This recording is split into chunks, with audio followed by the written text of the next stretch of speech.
Okay, do you remember a few weeks ago when Kirsty Noem was handing out $10,000 checks to TSA agents for going above and beyond during the shutdown? Well, you're not going to believe what she's doing now. On Friday, Kirsty Noem's Department of Homeland Security officially announced that they are moving forward with terminating the union contract for all 47,000 TSA workers. The same people she was so grateful to just a few weeks back. The people who just worked for free for 43 days and continually keep us safe when we fly. And here's what makes this extra messed up. So back in February, Noem tried to do this exact same thing, saying it was about efficiency and a select few poor performers that were abusing leave policies. So the workers' union sued her, and in June, a federal judge blocked her, saying that it was impermissible retaliation and was, quote, arbitrary and capricious. The judge said that the union would likely win a lawsuit, so she waited a couple of months, and then in September she issued a new memo with completely different reasoning, now claiming that TSA screeners have a, quote, primary function of national security and therefore shouldn't have collective bargaining rights. Same goal, different excuse.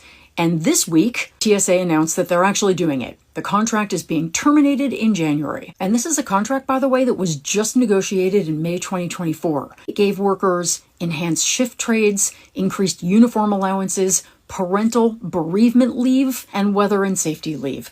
Basic, decent things that help people do their jobs. The acting TSA deputy, though, said they're ridding the agency of wasteful and time-consuming activities, because of course they did. Now, the union, which represents 800,000 federal workers, is already planning to fight this. They're saying it violates the judge's injunction. Trial is scheduled for next year. But here's the thing. This is not an isolated attack. In March, Trump issued an executive order stripping collective bargaining rights from over 1 million federal workers at more than 40 agencies. In August, he expanded that to include NASA, NOAA, and the National Weather Service. The VA terminated union contracts for 400,000 employees. The Bureau of Prisons terminated contracts for 30,000 workers. Historians are calling this the largest single action of union busting in American history, from a president who claimed to be pro-worker. Oh, and notably, Trump's orders exempt unions that support him, like law enforcement and Border Patrol, while targeting unions that have challenged his policies in court.